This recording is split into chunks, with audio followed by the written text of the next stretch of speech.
Iniisip ko po kung talagang ako ba ay tinatawag ko. Pero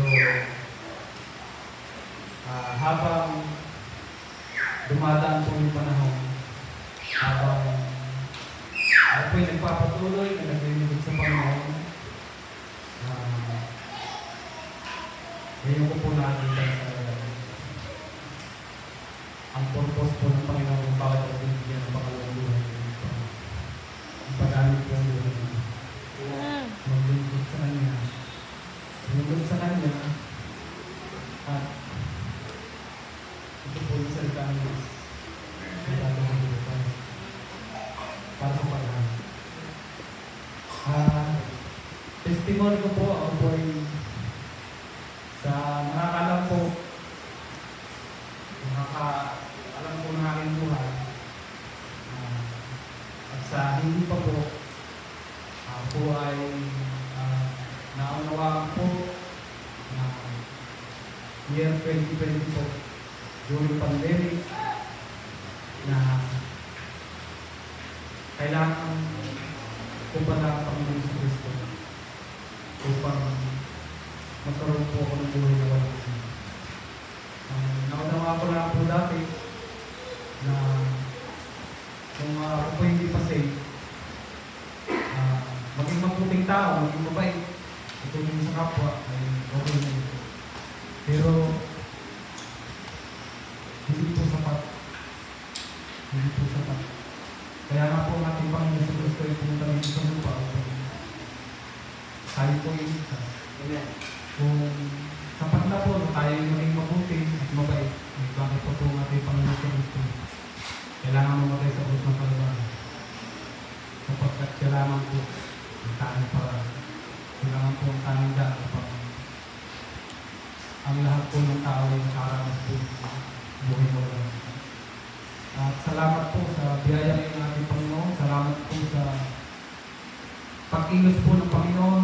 Salamat po sa kanyang ginamit. Kayo po, bilihan na sa church.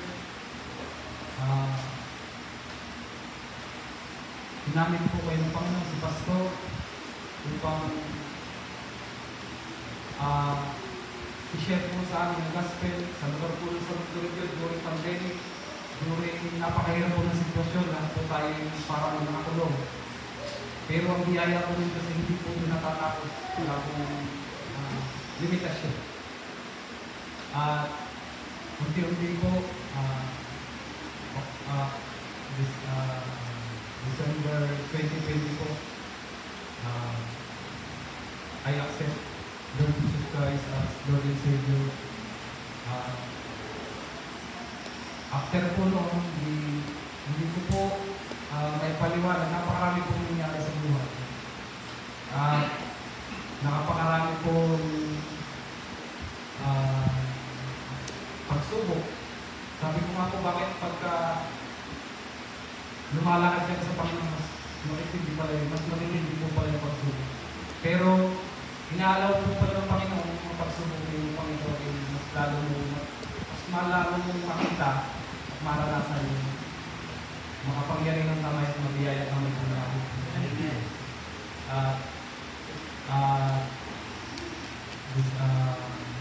After a year, 2021, yun na po yung mga mapitindi po hindi ko po inaanod ko na masama po yung nangyari sa akin mo. Sapagkat ito po para sa akin ay tinitignan ko po na ito po ay malaking biyaya po. Una-una po, yung buhay na walang hanggang kanagtasan at yung po mga circumstance ng buhay na aking pinagdaanan, na aming pinagdaanan ay tinitreasure ko po yan lahat ng puso ko sa pagkat nakikita ko po, naranasan ko po yung makapangyarihan at mabiyayang gawa po ng ating po Panginoon sa Kristo, ng ating buhay na Diyos na ipinaranas po sa akin at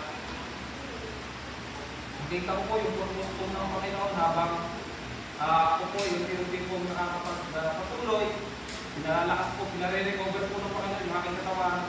Doon po sa nangyari sa akin ng October 2021, October po, ako po ay na pa rin po kung paano po pinalakas. Isipin niyo po yung katawan ko na halos wala na po. Pero ito po, nilagay po ng Panginoon na may ang lakas-lakas po. Nakakapag-construction po. Nakakatulong po sa gawain po ng Panginoon. Hindi ko po alam kung paano po pupurihin po Panginoon. Talagang speechless po pagdating po sa ginagawa po ng Panginoon. At sa ngayon po, ako po'y natutuwa na ako po ay nakaunti-unti na po nakaka-recover sa tulog po ng biyaya ng Panginoon. Parang ako po ay masaya na maglingkod sa Panginoon, maglingkod po sa church. Pero yung pong last year, January, binigyan po po ng bisaya ng Panginoon. Maglingkod po sa kanya ng full-time ministry. Hindi po po ng Panginoon puso ko na isuko ko na po itong buhay nito.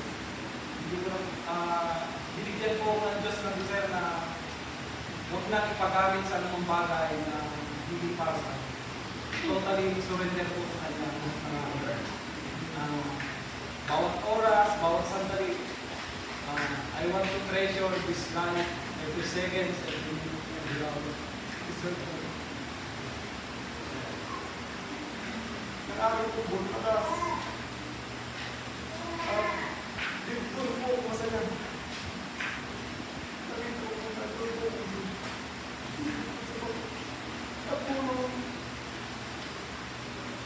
Tapos, nangailangan po ng gawain sa nagkaroon po ng problema sa amigos. Bukod po ng dito.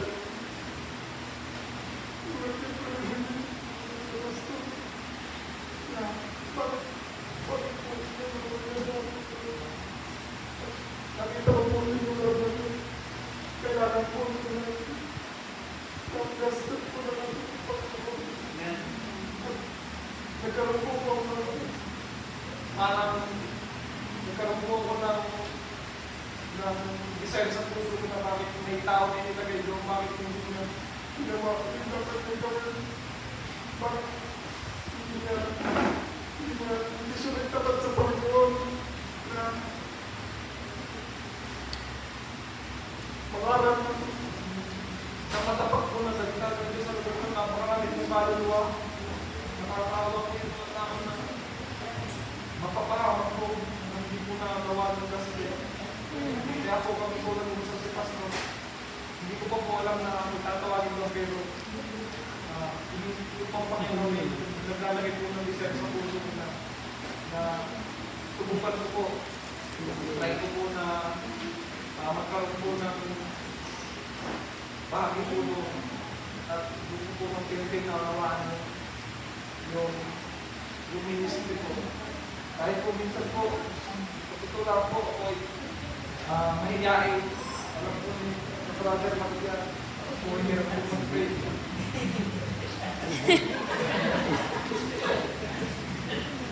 Ako po ay karakter ko po yun. Ako po ay mahihain. Kaya po nung nabasa ko yung Exodus po, si Moises po ay tinahali ng Panginoon. Sabi po ni Moises, hindi po siya magaling yung salita. Pero sabi ko ng Panginoon, Moises, sino ba may hari na yung bibig? Tapos si Moises po, kailan pa rin. Kailan pa rin siya, pero sabi ng Panginoon, nakatawa ng pupulit na sabi ng Panginoon. Pag inuulit ko ng Panginoon yung pangalan yung para sa pagkakagpipago ng buhay. Kaya, ngayon po, naintindihan ko po na talaga po ako'y tinatawag po ng Panginoon. At ako po ay masaya po na susunod po sa ating Panginoon. At naniniwala po ako, hindi tama po sa ating Pastor, hindi po ako hahayo po ng nag-iisa, hindi po ako hahayo po ng church lang po kasama. Hahayo po ko doon kasama ko po. Amen. Salamat po. Brother Ali, diyan ka na. Sister Raisa, halika. And I call Brother Sean, Brother Mark, Brother PJ, and Brother Robert.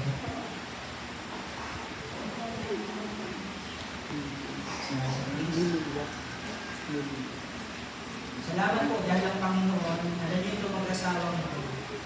Bago po sila nakakilala sa Panginoon, magulong buhay ito. Nagsasama sila, hindi pa sila kasal ng mga anak. Pero ang Diyos po, hindi lang nagligtas, inaayos din ang buhay. Amen? Nakikasal po sila yung unang ikinasal po sa bagong-bagong natin simbahan. Na parang naging magandang simbahan. Pero ngayon, maganda na magpaksalinig. Pero salamat po sa Panginoon. It's my privilege po. Lalo higit po ay magamit po ng Panginoon. Badalani, Sister Raisa, ang simbahan ay binagigil sa lahat. Salamat sa panawagan din, ilagay ng Panginoon sa badalani. Sila ang aming niluluhin po sa inyo. Magagilitan ka pa sa ating Panginoon.